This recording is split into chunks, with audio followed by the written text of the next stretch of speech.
হ্যাঁ এখানে আসেন, এবার এখানে আসেন। কি হচ্ছে বলছে 9 আছে, কথা শোনেন একটু। হ্যাঁ 9 আছে, সরি 3 আছে, 9 আছে, 4 আছে। চতুর্থ সমানুপাতিক কত এইটা নির্ণয় করতে বলছে। কেমন? চতুর্থ সমানুপাতিক কত এটা নির্ণয় করতে বলছে। যে দেখেন অনেকরা আপনারা 400 আছেন, কিন্তু অনেকে কিন্তু উত্তর করে ফেলছে। যারা উত্তর করে ফেলছে তারা আগে থেকেই জানে। যারা বুঝতেছেন না তারা পিছিয়ে থাকবেন। আপনার কম্পিটিটর তো সে, এখন তাকে আবার ধরতে পারবেন। আপনারা আমার কথা মনোযোগ দিয়ে শোনেন, তাহলে তাকে ধরতে পারবেন, না হলে তো আপনি পিছিয়েই যাবেন আপনারা। ঠিক আছে? এই যে অনেকে উত্তর দিচ্ছে, আমার কাছে খুব ভালো লাগতেছে, এটা খুবই ভালো লাগতেছে। ঠিক আছে? হ্যাঁ এই যে অনেক অনেক বেশিরভাগ লোকই উত্তর দিয়ে ফেলতেছে। ঠিক আছে? তারপরও যারা এখনো বোঝেন নাই, আমি একটু বুঝাই দিচ্ছি বিষয়টা। আসেন নোটে একটু বুঝাই দিই। অনুপাত যেমন বলছি এরকম কথা, ঠিক একইভাবে আমাদেরকে বুঝতে হবে সমানুপাত। হ্যাঁ সমানুপাত, সমানুপাত হবে 4টা রাশি থাকবে। ঠিক আছে? 4টা রাশির ভেতরে প্রথম রাশি এ অনুপাত হচ্ছে বি, এইটা সমান সমান সি অনুপাত ডি। এরকম 4টা রাশি থাকবে। 4টা রাশির ভেতরে যদি প্রথম রাশি আর দ্বিতীয় রাশির অনুপাত এবং তৃতীয় আর চতুর্থ রাশির অনুপাত এটা সমান হয়, তখন সেটাকে সমানুপাত বলে। আর আমরা আগেই বলছি যে এইটাকে দেখেন এভাবে লিখতে পারি, এ বাই বি সমান সমান হচ্ছে সি বাই ডি। এখানে প্রথম যেটা সেটাকে প্রথম সমানুপাতি, দ্বিতীয়টাকে দ্বিতীয় সমানুপাতি, তৃতীয়টাকে তৃতীয় সমানুপাতি, চতুর্থটাকে চতুর্থ সমানুপাতি বলা হয়। এটা হলো সমানুপাত। আবারও বলা, 4টা রাশির ভেতরে ধরেন এ বি সি ডি 4টা রাশি আছে, সেটার ভেতরে প্রথম আর দ্বিতীয় রাশি অর্থাৎ এ আর বির অনুপাত, আবার তৃতীয় আর চতুর্থ রাশি অর্থাৎ সি আর ডির অনুপাত, এটা যদি সমান হয় তখন সেটাকে সমানুপাত বলা হয়। প্রথমটাকে প্রথম সমানুপাতি, দ্বিতীয়টাকে দ্বিতীয় সমানুপাতি, তৃতীয়টাকে তৃতীয় সমানুপাতি, চতুর্থটাকে চতুর্থ সমানুপাতি।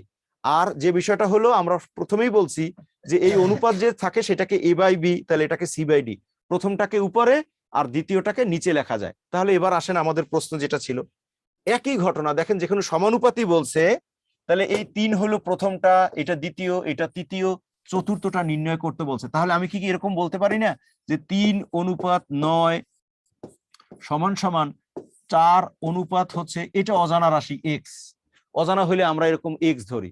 তাহলে এটাকে ভগ্নাংশ আকারে লিখি, 3/9 সমান সমান হচ্ছে 4/x। এখন আমরা আর গুণন করি, এটা এক্স সমান সমান হচ্ছে 4 ইন্টু 9, নিচে হলো 3, এটা কাটি, 3 3 9, তাহলে এক্স এর মান হলো 3 4 12। পক্ষান্তর করলে আমরা নিশ্চয়ই অবগত, গুণ থাকলে ভাগ হয়, ভাগ থাকলে গুণ হয়, কথাটা এরকম কিছু। তাহলে যেটা হচ্ছে, আমরা এক্স ডান পক্ষে ছিল ভাগ আকারে, বাম পক্ষে নিয়ে গুণ করে ফেলছি। আবার 3 ছিল গুণ আকারে, সেটাকে ডান পক্ষে এনে ভাগ করেছি। আবার 9 ছিল বাম পক্ষে ভাগ আকারে, ডান পক্ষে এনে সেটা গুণ করে দিয়েছি। এখন 3 আর 9 কেটেছি, কেটে 3 4 12, সঠিক উত্তর হবে হচ্ছে 12। আপনারা বেশিরভাগ 400-র ভেতরে কিন্তু বেশিরভাগ লোক এই করেছেন। আমার নাম হচ্ছে প্রবল, প্রবল আমার নাম, একজনের নাম জানতে চেয়েছেন, আমার নাম হচ্ছে প্রবল। কেমন? কিন্তু আপনাদের মানে অনেকেই উত্তর দিয়েছেন, আমার কাছে খুব ভালো লাগে বিষয়টা, সহজ করে বুঝতেও পারছেন। মুস্তাফিজুর রহমানের হাত উত্তোলন করা, মুস্তাফিজ কি একটু দাও তো মাহফুজ। মুস্তাফিজ বলেন তো ভাই কি হয়েছে? স্যার এর আগের যে 8 নাম্বারটা করাইলেন ওটা মিশ্র অনুপাত ছিল না? হ্যাঁ হ্যাঁ, মিশ্র অনুপাত তাহলে আমার পূর্ব রাশি এবং দ্বিতীয়টার উত্তর রাশি সমান হওয়ার কথা না? না গুণফল, গুণফল। ওটা তো অনুপাত, মিশ্র অনুপাত বলছে। মিশ্র অনুপাত হচ্ছে পূর্ব অনুপাতগুলোর গুণফল আর পর পদগুলোর গুণফল। সব পূর্ব কিন্তু রাশিগুলো গুণ করবেন, অনুপাত হচ্ছে পর পদগুলোর গুণ গুণ করবেন। কিন্তু ওই ক্ষেত্রে কি প্রথম অনুপাতের পূর্ব রাশি এবং দ্বিতীয় অনুপাতের উত্তর রাশি সমান হওয়ার কথা ছিল না? না, আপনি শুরু থেকে ছিলেন কি না ছিলেন না? না, শুরু থেকে ছিলাম না। তাহলে এটার কিন্তু সমাধান আমি কি দেবো? আপনি একটু ভিডিওটা দয়া করে দেখে নিন। হ্যাঁ একটু না, ভিডিও মিশ্র দেখে। অনুপাতের ক্ষেত্রে মাঝখানেরটা তো সবসময় একই হয়, তাই না? না, মিশ্র অনুপাতের ক্ষেত্রে পূর্ব পদগুলোর গুণফল অনুপাত হচ্ছে পর পদগুলোর গুণফল।